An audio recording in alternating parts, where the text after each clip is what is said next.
ferramenta, e eu cheguei a isso muito forte recentemente, é que nenhuma ferramenta vai atender plenamente cada empresa. Porque as empresas possuem peculiaridades, formas de enxergar os negócios, maturidade de gestão. Então, são todas variáveis que fazem com que a capacidade de absorver funcionalidades ou de utilizar funcionalidades seja impactada, né? E aí, no nosso caso, nós já utilizamos, sei lá, 4 ou 5 ferramentas diferentes ao longo desses 10 anos, né? Então, quando eu peguei um período de crise muito forte em 2014, 15, né? Que a gente teve uma crise econômica, a gente optou por utilizar uma ferramenta gratuita e, obviamente, nós tínhamos um tamanho menor, né? E aí a gente achou que naquele momento ia funcionar. E a partir do momento que a gente superou a crise, voltou a crescer, as necessidades de adotar novos recursos foram crescendo, e foi aí que a gente chegou a testar outras ferramentas mais recentemente. E aí, quando a gente foi adotar essa ferramenta mais robusta, uma coisa era indispensável para a gente, era ter acesso à informação para tomada de decisão. Então, entender a lucratividade de cada cliente, entender o impacto da produção, entender de forma mais tangível e facilitada como é que como é que está a produtividade no geral da minha equipe e da minha produção. E aí, cara, basicamente toda ferramenta, todas elas, seja um ERP ou seja uma ferramenta específica, elas fazem essa promessa, né? E o que fez diferença para a gente é a forma como essa ferramenta entrega isso, né? Então, eu acredito que, na minha visão, o fato de eu ter uma ferramenta que prometa tudo, um ERP, ela traz uma complexidade muito maior, eu falo no própria usabilidade do sistema, do que uma ferramenta específica, como é o caso do Runrunit, né? E quando aconteceu a mudança do isolamento, que todo mundo foi trabalho remoto, em particular essa questão ficou muito evidente, porque estávamos numa pandemia dentro da pandemia, né? Todo mundo enlouquecido, querendo mudar processo muito rápido, querendo adotar informações diferentes que você não estava habituado a olhar, porque estava todo mundo do seu lado, enfim, toda coisa é impactada como um todo, e não ter uma ferramenta ágil e fácil fez toda a diferença. Eu precisava de que esses dados estivessem a poucos cliques e fosse fácil ficar alternando a visão desses clientes, e o Runrunit trouxe isso pra gente, e coisa que o RP não vai trazer.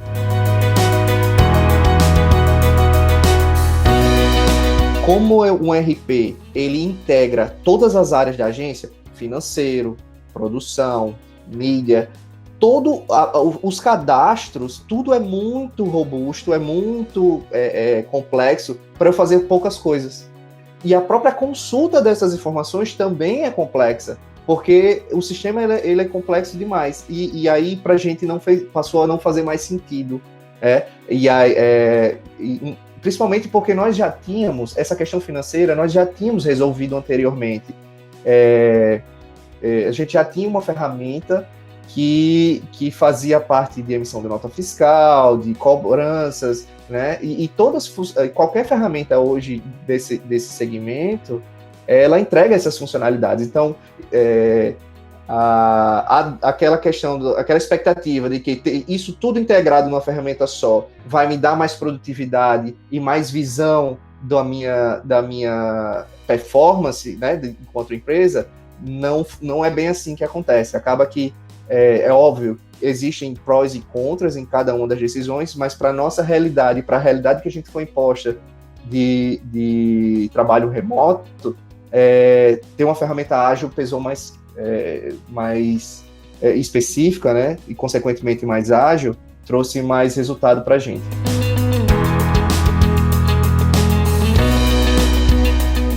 pra gente, foi uma virada de página adotar o trabalho de acompanhamento de horas.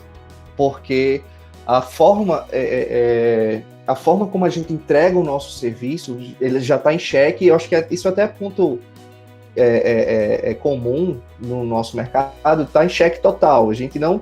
O modelo de negócio, agência de comunicação, e seja ele no modelo tradicional de trabalho com peças offline ou as agências já digitais, não podem ser pautadas em cima de entrega de peça. Porque se o meu modelo de negócio é pautado em cima de peça, eu necessariamente vou transformar o meu serviço numa commodity. E quando eu tenho uma commodity, a proposta de valor aí é preço. O único parâmetro de mensuração para commodity é preço. Então eu tenho um banco de preço, né? É assim que funciona, com feijão, com petróleo, com qualquer coisa, com qualquer commodity. Então o mercado mais ou menos diz o preço. Por isso que, em alguma medida, nós estamos perdendo, as agências estão enxugando, diminuindo, porque a percepção de valor do nosso trabalho também vem minguando e diminuindo, e, consequentemente, a verba que a gente tem acesso, né? A remuneração que a gente tem acesso. Então, a gente está perdendo cliente porque alguma agência está cobrando menos, e o cara muda de agência porque está cobrando menos, porque ele não percebe valor no que a gente vem entregando. Porque a gente vem entregando peça. Aonde é que eu quero chegar? Nós temos que entregar inteligência. Então, para entregar inteligência, eu preciso de um parâmetro de mensuração de inteligência que não seja uma quantidade de X postagens por semana, ou um cardápio de serviços, né? E aí, a nossa forma de resolução disso foi entregar o nosso trabalho, a inteligência, através de horas de trabalho. E para entregar através de horas de trabalho, eu tenho que saber quantas horas são gastas por cada um. É comum acontecer, invariavelmente, de clientes, a gente pagar para trabalhar. De clientes, principalmente os menores, a gente aloca mais tempo do que o valor que a gente tem negociado com eles. E essa mensuração tem que ser acompanhada dia a dia. Porque tudo bem isso acontecer durante umas semanas, mas se eu tiver meses disso, o prejuízo, eu vou minando a agência, é um câncer, cara. Eu vou minando a agência, a gente vai inchando, a equipe trabalha pra caramba, e chega no final do mês você não tem o resultado lá, e ele não sabe de onde está sangrando, né? Então, não ter esse trabalho prioritário, por isso que eu falo da necessidade de a gente não ser só publicitário, porque nós publicitários queremos estudar SEO, queremos estudar growth hacking e temas mais voltados à nossa entrega final, mas se alguém na empresa não olhar o meio, eu não vou ter combustível para poder entregar o final, entende? Nós não estamos perdendo cliente, em geral, para outras agências. Nós estamos perdendo o nosso espaço no mercado para as houses. Eu tenho certeza que isso está acontecendo no Brasil inteiro. As agências estão minguando, mas a necessidade do trabalho da agência não está. Pelo contrário, cada vez mais as empresas precisam do nosso trabalho. Só que elas não precisam do nosso trabalho peça, né? Anúncio, banner, site. Tudo isso é consequência de um trabalho inicial que a gente está deixando de fazer por causa da síndrome da agência surda, né? Que é a falta de não fazer o que o cliente está pedindo, mas fazer o que o cliente precisa, né? E muitas vezes, porque o nosso modelo de negócio é baseado em peça, eu sou condicionado, eu acho que a gente faz isso inconscientemente. Se o cliente chega para mim com um desafio e ele já pede uma peça, e eu já vou e entrego a peça, e eu não analiso se é esse o trabalho que realmente vai solucionar a dor dele, né? Se eu não fui antes investigar se de fato era esse o remédio para a dor dele, eu acabo criando peças irrelevantes, e aí entro nesse ciclo de perda de valor, comodização e perda de relevância, né? E aí, porque o modelo de negócio, eu toquei nesse assunto, né? Esse modelo de house funciona. Porque a agência está dentro do cliente. Não tem como ele não ouvir a dor do cara, porque ele está vivendo aquela dor também. E aí ele vai emprestar esse know-how de comunicação que ele tem para resolver de fato a dor do cliente. E aí o cara, nesse contexto, a House está fazendo o papel que a gente deveria estar fazendo. E eu não preciso estar dentro, mas eu preciso estar próximo. Que é um indício de que provavelmente tua agência está trabalhando nesse modelo ultrapassado de percepção de valor por esforço, é se a gente estiver perdendo muitos clientes nesse momento de pandemia. Porque, vê só, se a minha percepção, minha construção de relacionamento com o meu cliente for baseada em esforço e não em resultado, é óbvio que em qualquer crise, nós seremos uma das primeiras coisas a ser cortadas do cliente. Mas se à medida, ao contrário, eu sou encarado como um parceiro estratégico, ele sabe que eu vou contribuir para o resultado dele de fato, e nós somos um recurso prioritário, ele não pode cortar a gente, né? Obviamente que eu estou sendo generalista e simplista nessa pontuação, porque tem cliente que simplesmente fecha a porta e, enfim, né? Não tem... nesse momento, infelizmente, a gente está vendo uma realidade surreal e de realidades que empresas simplesmente fecharam as portas, umas temporárias, mas outras em definitivo, né? Lojas de shopping, por exemplo, não estão tendo muita alternativa para seguir, apesar de ter também várias soluções são possíveis, mas o resumo dessa minha colocação é isso, né? É que se a relação que nós temos com os nossos clientes não for estratégica, nós passamos a ser um recurso dispensável, somos custo.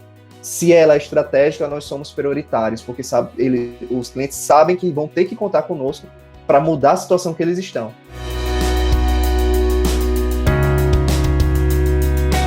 A gente vive uma grande crise, já antes da crise da pandemia, que era essa necessidade de nós encontrarmos um modelo de negócio diferente do que a gente vinha trabalhando historicamente no modelo de negócio agência, né? E a pandemia só veio acelerar o processo, né? Nós precisamos... nós estamos acompanhando várias agências super tradicionais minguando, enxugando, né, definhando, porque há uma visível crise do modelo que a gente vinha trabalhando. Então, tem algumas soluções que já estão postas e a gente sabe que precisa adotar. A primeira delas, eu acho que é a gente mudar a mentalidade para o que o mercado vem chamando de data first, que é mudar a mentalidade de gestão dos negócios a partir do trabalho de dados, né? E todo mundo fala em dados já há alguns anos, isso é uma coisa muito chata, cansada, todo mundo fala disso, mas Thiago vem falar disso mais uma vez, mas é que na prática a gente não vem fazendo isso, ou se a gente vem fazendo isso, a gente vai fazendo isso só da porta para fora, né? Então a gente analisa dados dos clientes, a gente analisa dados de anúncio, a gente analisa performance, que a gente já está fazendo isso, mas o que eu tenho visto no mercado é que as agências não têm feito isso da porta para dentro, né? E aí a necessidade de adotar uma ferramenta que seja muito prática para gerar esses dados e a gente tenha processos internos que nos deem essas informações, time tracking, né? Rateio das despesas fixas, rateio de custos de trabalhos processuais internos que não são necessariamente parte da entrega do cliente, mas fazem, no contexto geral, fazem essa parte dessa entrega. E aí eu reforço essa importância de trabalhar com uma ferramenta que realmente ajude nessa visão de dados internos da gestão da empresa, da própria agência.